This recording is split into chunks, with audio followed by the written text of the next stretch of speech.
Thaw. Early January, 1984. The icy world outside is melting. Stepping outside in the early evening, I'm greeted by a humid coolness that I find very agreeable. It's not exactly warm out here, but it's certainly not cold. The grass, once sheathed in thick, clear ice, is now mashed into a fragile running slush. The trees are shedding their icy armor. The melting ice is dropping everywhere and shattering with wet, glass-like noises. Chunks of ice are falling from the highest treetops, leaving limbs and branches fully liberated and allowed to spring back into something resembling their former appearance.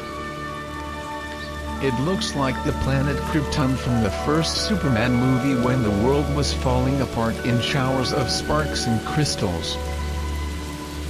Water is dripping everywhere and bare rooftops are finally becoming visible again. The roads are dark and wet. The cars drive by quickly with a confident hiss to their tires.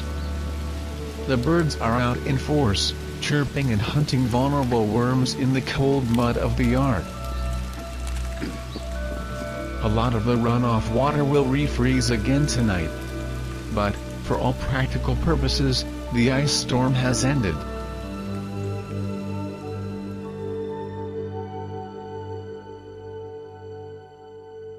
Most of our Christmas decorations have been taken down and boxed up until much later this year.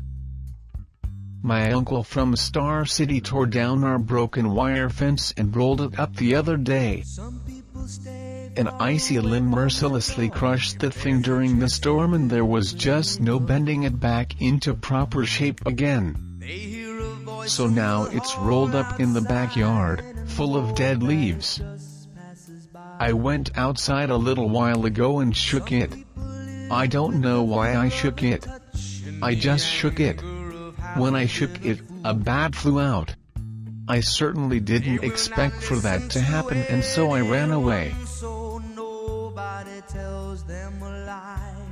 Jesse Jackson went to Beirut and negotiated the release of captured Navy flyer Robert Goodman. That's still in the news now and then. The Harlem Globetrotters have made their annual January trip to Little Rock's Barton Coliseum. I play a lot of video games and create programs on the VIC-20. I've had to wrap some rubber bands around the joystick controllers of the Atari 5200 to tighten them up. They are way too loose and hard to use otherwise. I've been listening to songs like Billy Joel's Innocent Man on the radio. I'm sorry, but I really don't think anything interesting is going to happen anytime soon.